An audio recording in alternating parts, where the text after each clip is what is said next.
Hey there, all craft beer lovers. Thank you very much for joining me for another beer review and for taking this trip with me because we're heading to Spain for this one, guys. We are revisiting once again Basqueland Brewing Company. And for this time, we are taking a look at their time stretch Imperial Pastry Stout. This one weighs in, there we go, at a lovely 12.8%, 440ml can. Collab with 8 State Brewing Company out of Greenville out of South Carolina in the United States.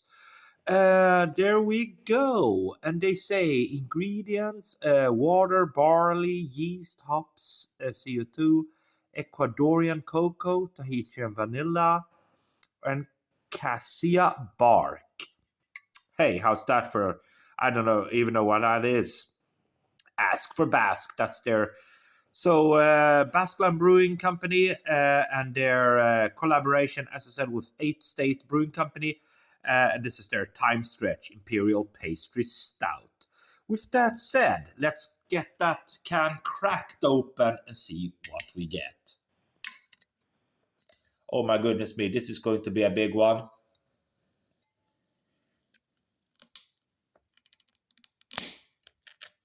Yeah, look at that. It's filled to the very brim.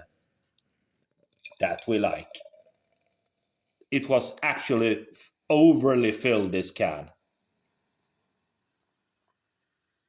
Okay. Let's stop right there. There are some more beers in. Oh my goodness me. I'm going to post the video, guys. I'm going to have to get a little bit of piece of paper here. And we're back, guys. Sorry about that. I just had to get a piece of paper here to wipe off my hand because they got all sticky by this beer.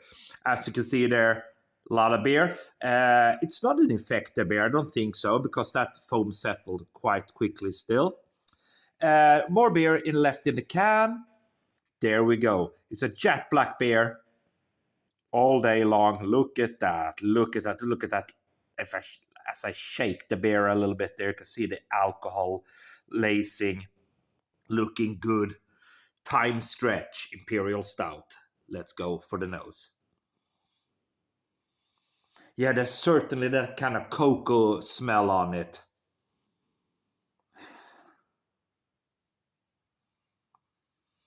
Malty, dark malt, bready, dark bread, cocoa.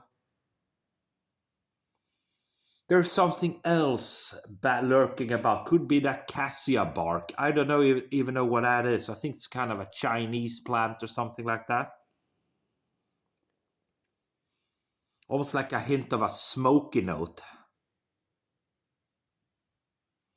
But they say Imperial Pastry Stout, and we will just have to dive in and see what we get. Cheers, guys.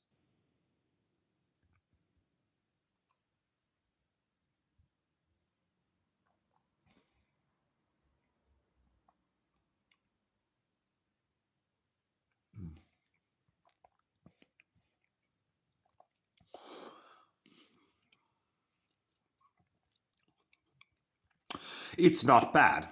It's not a bad beer. There's a lot of cocoa powder on the taste, kind of a chocolatey vibe, but most of that kind of, I would say, that bittering chocolate.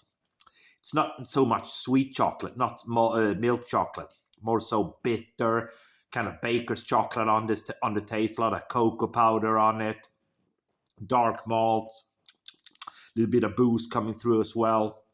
It's a really, really nice body to the beer. It's rich, gloopy, sweet, sticky.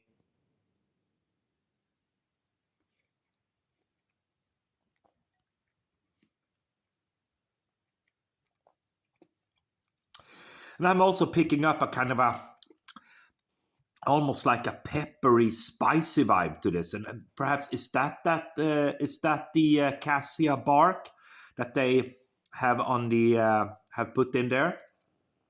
I do have another beer with cassia bark in it. Actually, I think it's. I don't remember the name of it now, but I'm going to review it. Soon. But I mean, it's a really nice beer, guys. It's a really nice beer. Again, let's go for the final sip here. It's a really nice beer.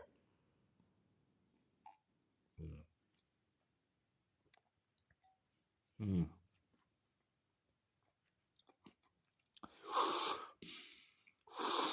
Mm.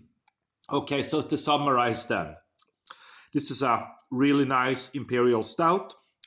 Pastry, well, yeah, if you count that cocoa powder and that dark bitter chocolate, well, perhaps if that's your thing as a pastry stout.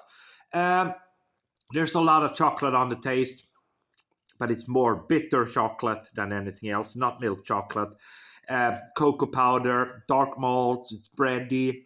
There's a little bit of a boozy kick to it as well.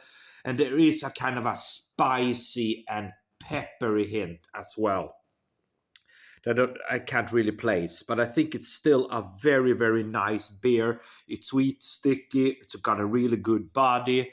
More lovely beer in this can to enjoy.